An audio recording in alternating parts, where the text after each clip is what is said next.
I don't know if there was like a sit down with these old school rappers and they said, let's get back to it and we're gonna go back to the roots of things, but they did exactly that.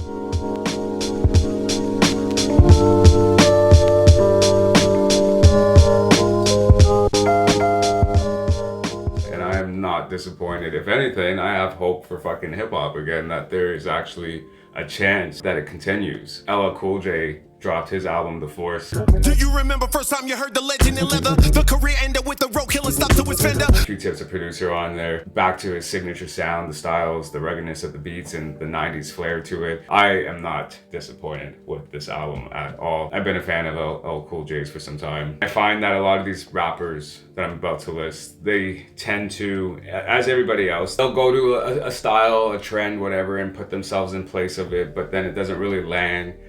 So I'm glad that it came to this point where they went back to their original sound, the thing that works for them, the thing that we like of them, and they just keep giving this, hopefully. Snoop Dogg released an album. There was mixed reviews, you know, people were like, about it. It just felt like another album just being released. It wasn't like OG Snoop on it. It wasn't anything wow. But the reason for this post was Redman's Muddy Waters 2. Reggie Kane, I still got it. Killer House, Nino Brown, how push product. This album, I've had it on repeat since it's been released on the 24th. Was it the 24th? Amazing album, man. One of my favorites in a long time. I haven't been this excited for rap music, for hip hop, in a very long time. So I'm like a kid right now. There's 32 tracks on the album, lots of skits. You know, his goofiness and his humor is very much still on the album.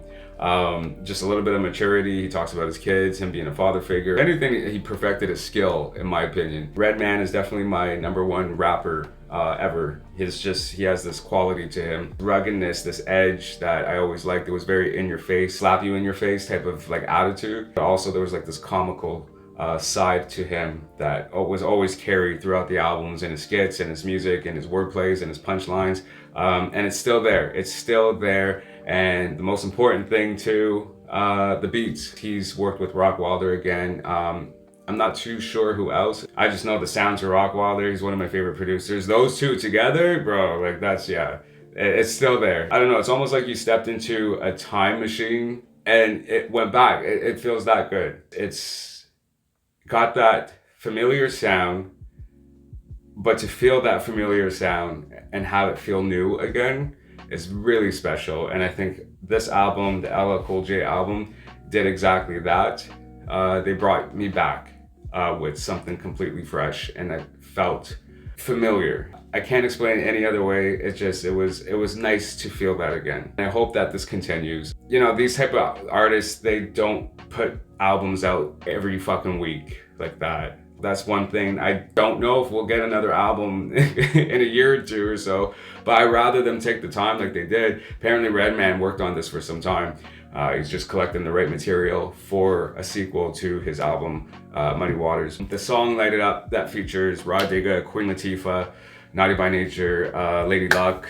Oh shit, there's a lot. There's a lot on that track, and I haven't heard a track like that in a fucking very long time, where it had this list of heavy bar rappers that just went bat for bat, one after the other, really delivering. You could tell who is who on the track. That was the best thing about it. The one thing that I kind of got a little emotional about, like as excited and happy as I was listening to it, and just for the first time running through it, person by person, rapper by rapper, you hear the age in their voice.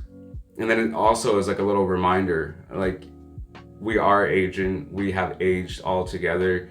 You know, Rah Digga's voice is just a little bit more, there's some age to it. It just made me a little emotional because it's like, yo, 20 plus years we've been riding, all of us together with these artists, and it's so special just to have them on one track like that together, still fucking killing it.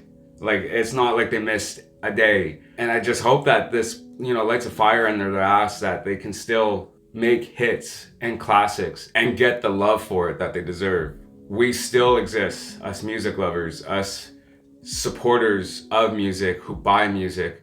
As long as the music is good, the quality is there, we will buy it, we will listen to it. So I'm so grateful for these albums. I'm not going to stop listening to these.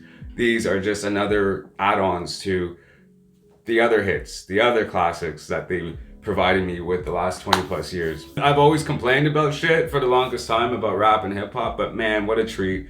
What a fucking treat this was, and what a way to end 2024 and walking into the new year. I hope this continues. That's all I can say. And you know the deal, guys. Like, comment, subscribe. Until next time.